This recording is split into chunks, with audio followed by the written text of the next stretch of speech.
반갑습니다, 여러분. 이를 테는 시간 호세아 10장입니다. 열심히 노력하여 지식을 쌓고 힘을 가져서 자기 자신의 행복을 위해서뿐만 아니라 다른 사람을 위하여 유익한 삶을 산다면 얼마나 아름다울까요? 하지만 처음에는 그렇게 산 사람들도 시간이 얼마 지나지 않으면 변절되고 교만하여지고 타락하고 심지어 다른 사람에게 해를 끼치는 경우들이 더러 있습니다. 인간의 본성 자체가 선하지 않기 때문에 나타나는 자연스러운 현상인 듯 보입니다. 성경은 여러 곳에서 인간의 죄악이 크다는 것을 가르쳐주고 있죠.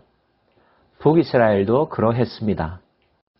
너희는 악을 밭가라 죄를 거두고 거짓 열매를 먹었나니 이는 내가 내 길과 내 용사의 만을 의뢰하였음이라.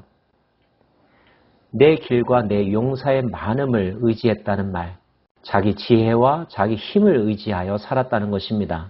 그런데 자신이 가진 지혜와 힘으로 악을 행하였다는 거죠. 호세아는 북이스라엘이 하나님 앞에서 어떤 잘못들을 저질렀는지를 계속하여 고발하고 있습니다. 이스라엘은 열매 맺는 무성한 포도나무라. 그 열매가 많을수록 재단을 많게 하며 그 땅이 번영할수록 주상을 아름답게 하도다. 아름다운 무성한 포도나무와 같았지만 열매를 많이 거두면 거둘수록 하나님이 기뻐하시지 않는 일에 마음을 빼앗겼습니다. 그들이 두 마음을 품었으니 이제 벌을 받을 것이라. 하나님이 그 재단을 쳐서 깨뜨리시며 그 주상을 허시리라. 그들이 이제 이르기를 우리가 여호와를 두려워하지 아니하므로 우리에게 왕이 없거니와 왕이 우리를 위하여 무엇을 하리요 하리로다. 하나님께서 진노하여 그들이 이루어 놓은 것들을 다 파괴하실 때 그들은 왕이 있다 한들 무엇을 할 수 있겠느냐 탄식하는 상황에 처하게 된다는 뜻입니다. 그들이 헛된 말을 내며 거짓 맹세로 언약을 세우니 그 재판이 밭 이랑에 돋는 독초 같으리로다. 두 마음을 품었습니다. 헛된 말을 하고 거짓 맹세를 했습니다. 잘못했다고 다시는 그러지 않겠다고 맹세하기도 했지만 얼마 가지 않아서 또다시 똑같은 일을 했습니다. 마치 재벌은 남 못 준다는 말처럼요. 결국 하나님은 사마리아 주인이 베다웬의 송아지로 말미암아 두려워할 것이라. 그 백성이 슬퍼하며 그것을 기뻐하던 제사장들로 슬퍼하리니 이는 그의 영광이 떠나감이며 그 송아지는 아수르로 옮겨다가 예물로 야렙 왕에게 드리리니 에브라임은 수치를 받을 것이요 이스라엘은 자기들의 계책을 부끄러워할 것이며 사마리아 왕은 물 위에 있는 거품같이 멸망할 것이며 이스라엘의 죄 곧 아웬의 산당은 파괴되어 가시와 찔레가 그 제단 위에 날 것이니 그때 그들이 산더러 우리를 가리라 할 것이요 작은 산더러 우리 위에 무너지리라 하리라. 하나님이 내리시는 재앙이 너무나 크고 무섭기 때문에 차라리 산들이 우리를 덮어서 보호해달라. 죽는 것이 낫겠다. 이런 이야기를 하게 된다는 것입니다. 에브라임은 한때 잘 길들여진 암소 같아서 곡식 밟을 기회가 있었고 그것을 즐거워했었습니다. 하지만 그런 기회마저도 이제는 박탈될 것임을 말씀하십니다. 내가 그의 아름다운 목에 멍에를 메우고 에브라임 위에 사람을 태우리니 유다가 밭을 갈고 야곱이 흙덩이를 깨뜨리리라.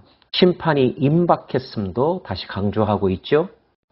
너희의 큰 악으로 말미암아 베델이 이같이 너희에게 행하리니 이스라엘 왕이 새벽에 정령 망하리로다.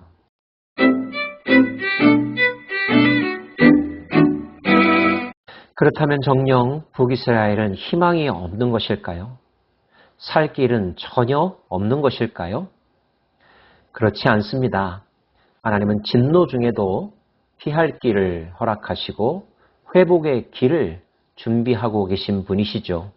이 엄청난 징계의 예언 속에서도 하나님의 은혜의 말씀이 있다는 사실을 우리는 발견하게 되는데요. 그것은 바로 12절 말씀입니다. 너희가 자기를 위하여 공의를 심고 인애를 거두라. 너희 묵은 땅을 기경하라. 지금이 곧 여호와를 찾을 때니 마침내 여호와께서 오사 공의를 비처럼 너희에게 내리시리라. 공의라는 단어가 있고요. 인애라는 단어가 있습니다. 묵은 땅을 기경하라고 하는 명령의 말씀이 있습니다.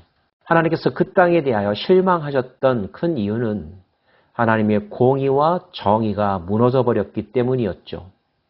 개인적으로, 사회적으로, 국가적으로 하나님의 의가 내팽겨친 것과 같은 상황, 이것이 하나님의 마음을 아프게 했던 것입니다. 하나님은 스스로 의의 씨앗을 심으라고 말씀하십니다. 쉽지 않을 것입니다.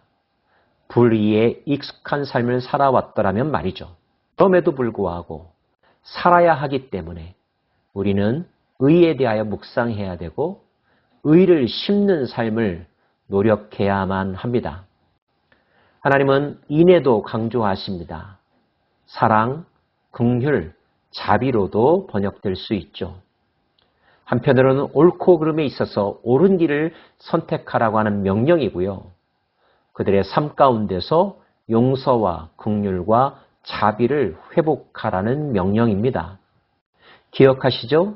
하나님은 제사보다 인애를 원한다고 말씀하셨던 것을 말입니다. 하나님을 사랑하지 않는 제사와 예배, 사랑과 긍휼과 자비가 없는 정치, 선행, 다른 사람들과의 관계, 모두 다 위선이며 어떠한 생명의 능력도 가질 수 없다는 사실, 하나님의 말씀을 묵상하다 보면 저절로 깨닫게 됩니다. 묵은 땅을 기경하라고 하는 말씀이 있습니다. 강팍해진 마음, 영적 무감각에 빠졌던 마음, 그 마음들을 다시 파헤치라는 것입니다. 흙이 단단하기에 웬만한 곡괭이로는 파지지 않을 수도 있습니다. 강한 충격이 가해져야 하겠죠.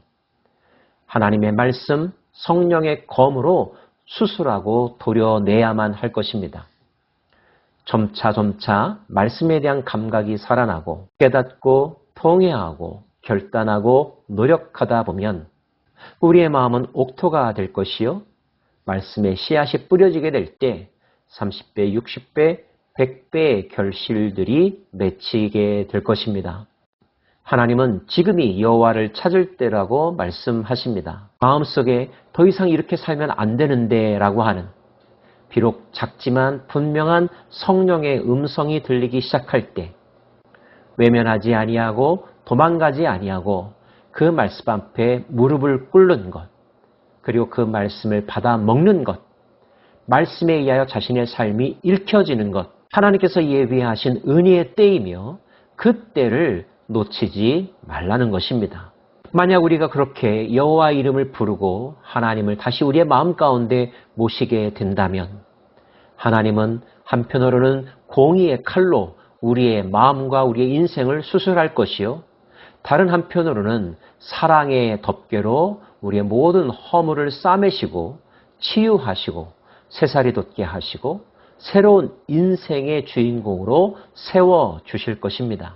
하나님은 죄에 대하여 단호하고 무서운 분이시지만 회개하는 마음, 통회하는 심령을 가진 자들에게는 끝없는 사랑으로 받아주시며 우리의 죄를 기억하지 아니하시며 이전과는 비교할 수 없는 완전히 새로운 사람으로 만들어 가실 수 있는 능력의 주님이시라는 것 기억해야 할 것입니다.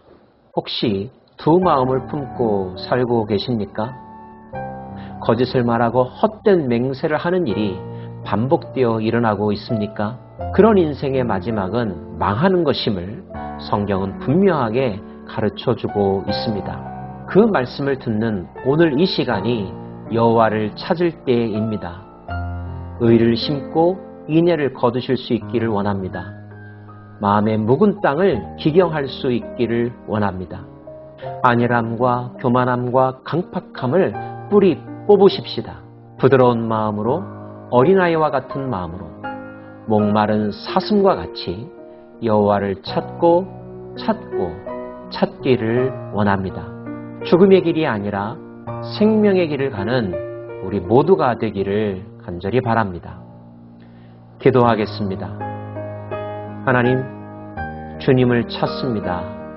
주님의 은혜를 간구합니다. 우리를 새롭게 하여 주옵소서. 예수님 이름으로 기도합니다. 아멘.